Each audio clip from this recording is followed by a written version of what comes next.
Assalamualaikum warahmatullahi wabarakatuh. Kami dari kelompok 13. Di sini kami akan memaparkan hasil diskusi kami mengenai permasalahan lingkungan.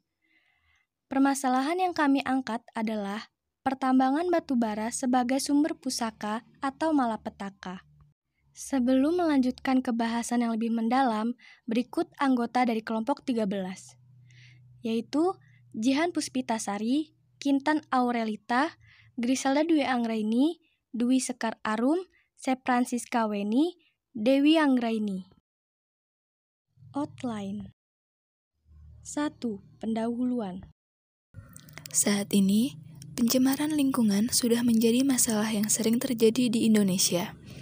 Salah satu pencemaran lingkungan yang sering terjadi adalah pencemaran air, di mana pencemaran air ini dapat disebabkan oleh limbah-limbah industri pertambangan maupun limbah rumah tangga. Batu bara menjadi salah satu limbah pertambangan yang banyak menyebabkan pencemaran lingkungan, khususnya pencemaran air yang ada di Indonesia. Dalam pengamatan, permasalahan yang terdapat di lokasi sekitar pertambangan batu bara ini sangat berdampak terhadap lingkungan, khususnya kualitas air yang berada di sekitar pertambangan, di mana biasanya air tersebut dapat dimanfaatkan oleh warga sekitar, namun karena adanya limbah batu bara yang dapat mencemari kualitas air, membuat masyarakat sekitar menjadi ragu untuk menggunakannya dalam kebutuhan sehari-hari. Berdasarkan fenomena tersebut, perlu dilakukannya studi kasus terkait dampak pertambangan batu bara terhadap kualitas air di sekitar pertambangan. Batu bara. Sejak tahun 1960-an, minyak dan gas bumi telah menggantikan batu bara sebagai bahan baku kimia sintetis. Setelah munculnya minyak, batu bara menjadi sumber energi yang kurang penting. Namun demikian, batu bara mencakup 26% dari total permintaan energi primer selain minyak. Cadangan batu bara lebih dari 2 kali lipat jumlah minyak dan gas alam. Batu bara merupakan bahan bakar hidrokarbon padat yang dibentuk oleh tumbuhan di lingkungan bebas oksigen dan terkena pengaruh suhu serta tekanan yang berlangsung sangat lama. Secara in situ, batu bara dapat terbentuk ketika pohon di hutan mati atau tumbang yang kemudian tenggelam ke dalam rawa. Sisa dari tumbuhan tersebut tidak akan busuk secara menyeluruh, melainkan pada akhirnya akan menjadi fosil tumbuhan dan membentuk sedimen organik. Teori lain pun mengatakan bahwa proses pembentukan batu bara meliputi 2 tahap, yaitu tahap biokimia atau penggambutan dan tahap geokimia yaitu pembatubaraan. Batu bara sendiri merupakan suatu batuan sedimen yang tersusun atas unsur karbon, hidrogen, nitrogen, sulfur, dan oksigen. Dalam proses pembentukannya, batu bara juga mengandung batuan yang tersusun atas mineral lain atau material anorganik. Adanya kandungan logam-logam berat pada batu bara yang dapat ikut larut bersama arus sungai, memungkinkan batu bara yang berada di perairan sungai bisa menyebabkan pencemaran pada air sungai. Logam-logam berat dari kandungan emas hitam atau batu bara ini diantaranya besi, mangan, timbal, arsenik, merkuri, selenium, karnium, dan boron. Semuanya logam berat sangat berbahaya bagi tubuh manusia, terbawa arus sungai atau terpapar pada ikan yang dikonsumsi warga sekitar atau ikut dalam pengolahan air bersih dari perusahaan daerah air minum di sekitarnya atau PDAM. 3. Lokasi.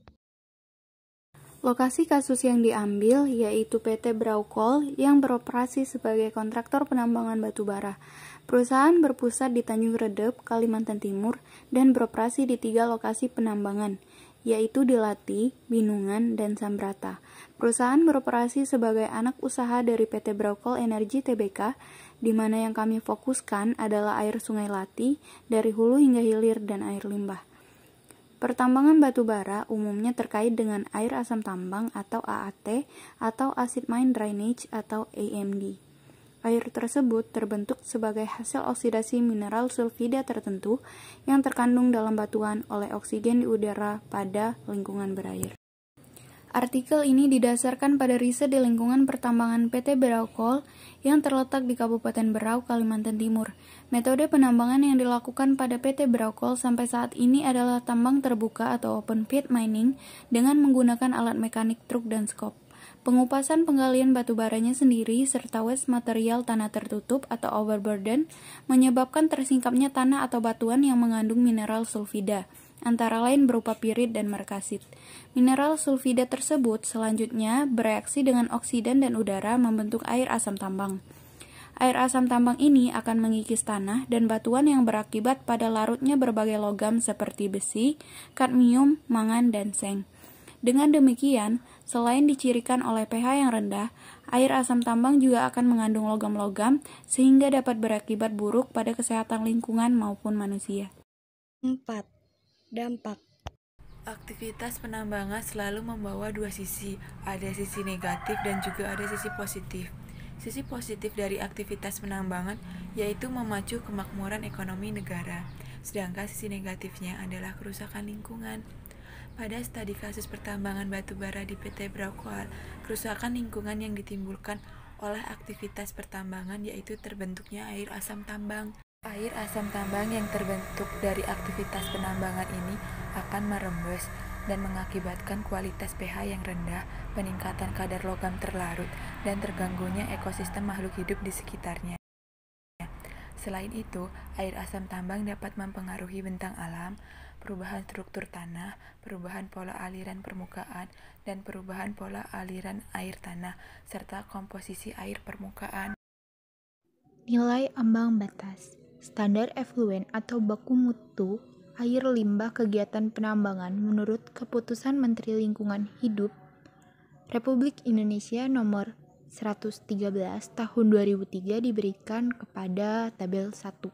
Sedangkan standar efluen atau baku mutu untuk kegiatan pengolahan atau pencucian batu bara sama seperti tabel 1, hanya saja kadar maksimum nilai residu tersuspensinya adalah 200 mg per liter dan volume air limbah maksimum adalah 2 meter kubik per ton produk batu bara. 6. Penanganan limbah. Cara penanganan limbah batu bara. Yang pertama ada netralisasi.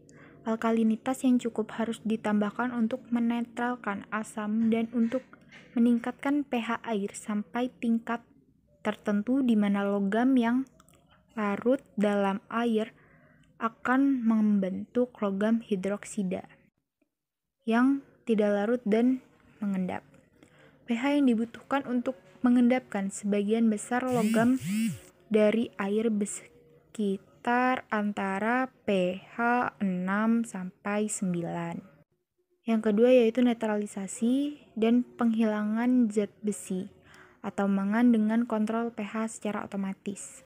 Sistem injeksi kapur otomatis dilakukan dengan cara memasang sensor pH di lokasi outlet saluran sebelum masuk kolam mengendap yang dihubungkan dengan pH controller yang dapat diset pada angka pH tertentu.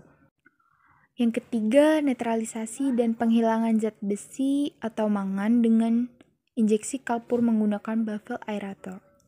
Untuk proses mixing, umumnya memerlukan waktu tinggal sekitar 2-5 menit. Sedangkan untuk proses oksidasi besi dan mangan memerlukan waktu reaksi sekitar 15 menit dengan pH optimum di atas 7 untuk oksidasi besi, sedangkan untuk oksidasi mangan pH optimumnya sekitar di atas 8,5. 7. Solusi. Upaya pencegahan dan penanggulangan terhadap dampak yang ditimbulkan oleh penambang batu bara dapat ditempuh dengan beberapa pendekatan. Yang pertama, pendekatan teknologi dengan orientasi teknologi preventif, yaitu pengembangan sarana jalan atau jalur khusus untuk pengangkutan batu bara sehingga akan mengurangi keruwetan masalah transportasi. pejalan kaki akan terhindar dari ruang udara yang kotor dengan menggunakan masker debu agar meminimalkan risiko terpaparnya oleh debu batubara. Kedua, pendekatan lingkungan yang ditujukan bagi penataan lingkungan sehingga akan terhindar dari kerugian yang ditimbulkan akibat kerusakan lingkungan.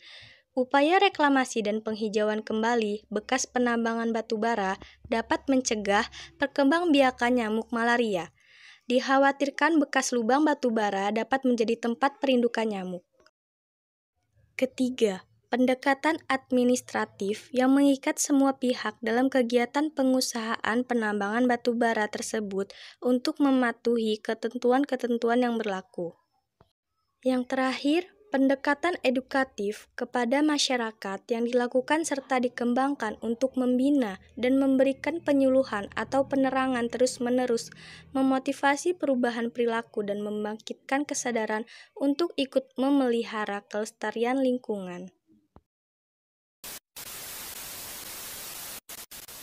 Terima kasih atas perhatiannya. Jadi, itulah hasil diskusi kami.